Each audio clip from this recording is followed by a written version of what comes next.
शांत से गांव में रामदीन अपने बेटे भानु के साथ रहता था। सालों पहले बीमारी ने भानु की मां को छीन लिया था, जिसके बाद रामदीन ने अकेले ही भानु को पाल पोस कर बड़ा किया। रामदीन चाहता था कि उसका बेटा सहारा बने, लेकिन भानु तो बस सोने और आलस करने में माहिर था। अरे भानु बेटा, दोपहर हो गई है, अभी तक सोए हो?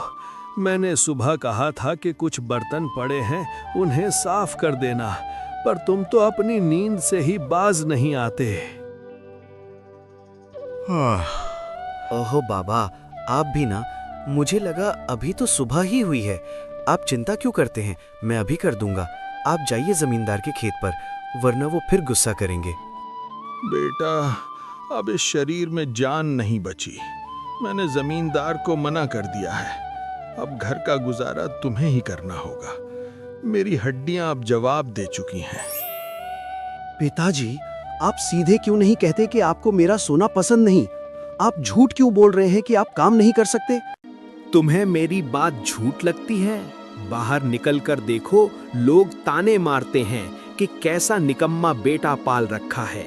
जिस दिन मैं मर जाऊंगा, उस दिन तुम्हें मेरी बातों की कीमत समझ आएगी। पिता की बातें भानु को चुभ गईं। वो गुस्से में घर से निकलकर जंगल के एक पेड़ के नीचे जाकर बैठ गया। ये गांव वाले भी ना पिताजी को भड़का देते हैं। अगर मैं थोड़ा आराम कर लूं तो क्या पहाड़ टूट जाएगा। खैर, अभी तो थक गया हूं, थोड़ा सो लेता हूं। भानु सो जाता है। तभी वहाँ से एक पंडित बाबा गुजरते हैं और उसे जगाते हुए बोलते हैं, उठो मूर्ख, इतने हट्टे कट्टे होकर भी आलसियों की तरह दिन भर सो रहे हो।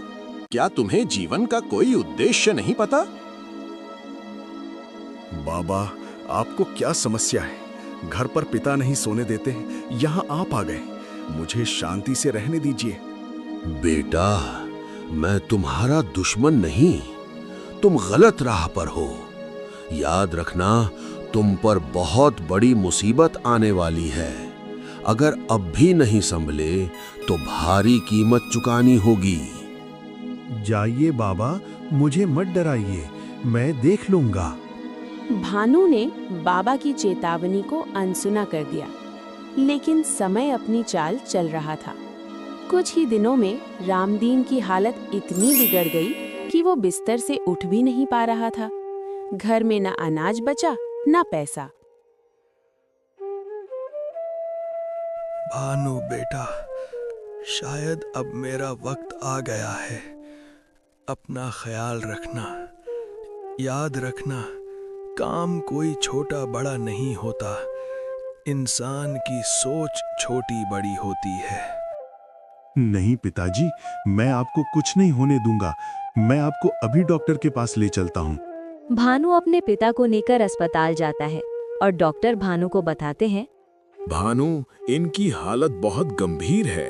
फौरन ऑपरेशन करना होगा, वरना इन्हें बचाना मुश्किल है। इसके लिए तुम्हें 50,000 रुपए जमा करने होंगे। 50,000? डॉक्टर साहब, इतने पैसे मैं कहां से लाऊंगा? कृपया कुछ समय दीजिए। मैं कुछ दवाइयां दे देता हूं, जिससे इन्हें कुछ दिन आराम रहेगा, लेकिन जितनी जल्दी हो सके पैसों का इंतजाम करो। भानु टूट चुका था। उसने जमींदार से मदद मांगी, पर जमींदार ने उसे ये कहकर भगा दिया कि बूढ़े घोड़े पर मैं पैसा नहीं लगाता। मुखिया ने भी हाथ खड़े कर दिए।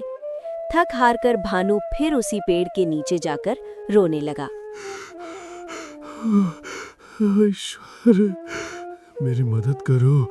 मैं 50,000 रुपए कहाँ से लाऊं प्रभु? कोई रास्ता बताइए प्रभु, कोई रास्ता बताइए। तभी वही बाबा प्रकट होते हैं। बाबा, मुझे क्षमा कर दीजिए। आपकी चेतावनी सच हो गई। मुझे 50,000 रुपए चाहिए, वरना मेरे पिता मर जाएंगे। कोई मेरी मदद नहीं कर रहा। बेटा, तुम्हें अपनी गलती का एहसास है, ये अच्छी बात है। ये लो, ये मेरी शक्ति से सिद्ध की हुई राख है। इसे अपनी जुबान से चूम लो। ये तुम्हें थकने नहीं देगी और तुम्हारे अंदर दानव जैसी शक्ति भर देगी। अब जाओ और लकड़ी काटो। भानु ने जैसे ही वो राख चूमी, उसे लगा जैसे उसके शरीर में बिजली दौड़ गई हो। उसने बिना रुके घंटों लकड़ियां काटी। देखते ही देखते उसने इतनी लकड़ी काट ली कि बाजार में बेचकर उसे 6,000 रुपए का मुनाफा हुआ। चमत्कार! बाबा की राख ने तो सच में जादू कर दिया। अब मैं और मेहनत करूंगा। अगले कुछ दिनों तक भानु पागलों की तरह मेहनत करता रहा। उसने 46,000 रुपए जमा कर लिए, लेकिन समय कम था और पिता की हालत बिगड़ रही थी। उसे अभी 4,000 रुपए और चाहिए थे। वो फिर जमींदार के पास गया।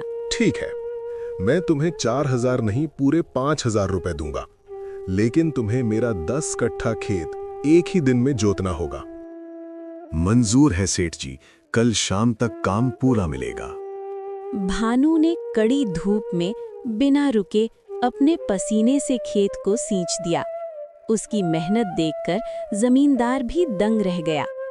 शाम तक काम पूरा हुआ और भानु को पैसे मिल गए।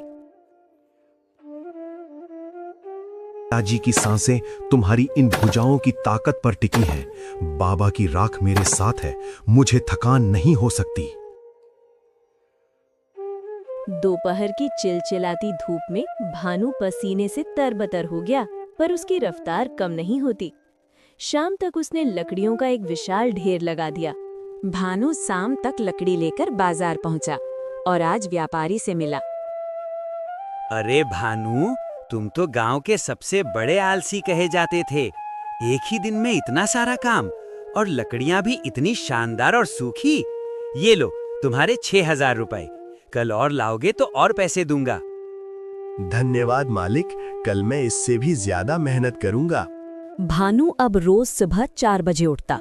वो पहले घर का सारा काम करता, बीमार पिता को दवा और दलिया खिलाता और फिर जंगल निकल जाता। गांव की चौपाल पर बैठने वाले लोग जो कल तक उसकी बुराई करते थे, अब अपनी आंखों पर यकीन नहीं कर पा रहे थे। देखा तुमने, रामदीन का बेटा तो बदल गया है। सुना है जंगल में भूतों की तरह काम करता है। हाँ भाई, लोग कह रहे हैं इसे कोई सिद्ध बाबा मिल गए हैं जिन्होंने इसे जादुई शक्ति दी है। वरना जो लड़का सूरज ढलने तक सोता था, वो आज सूरज उगने से पहले काम पर होता है। कहने दो इन्हें, जब तक हाथ में पूरे 50,000 रुपए नहीं आ जाते, मैं चैन की सांस नहीं लूंगा। भानु ने लकड़ी बेच बेचकर 46,000 रुपए जमा कर लिए थे, लेकिन अब समय खत्म हो रहा था। रामदीन की हालत बिगड़ने लगी थी।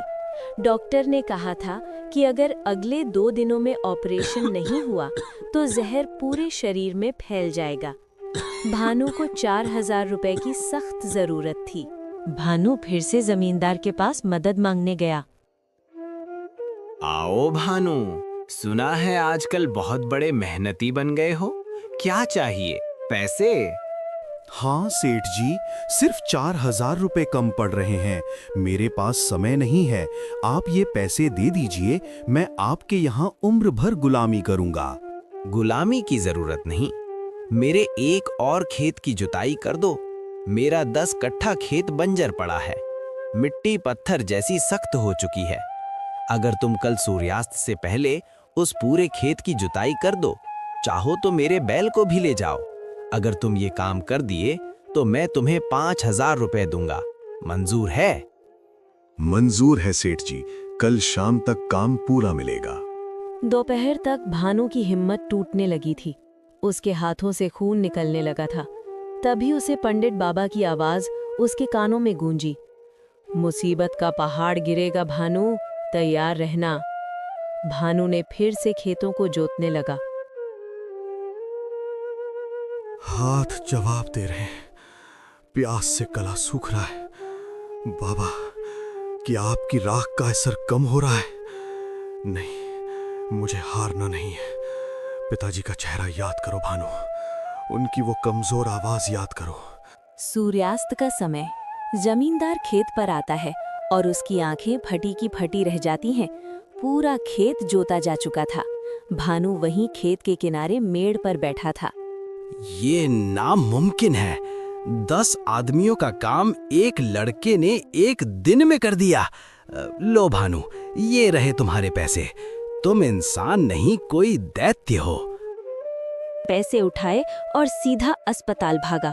उसके पैर लड़खड़ा रहे थे पर दिल धड़क रहा था। डॉक्टर साहब, ये लीजिए पूरे 51,000 रुपए।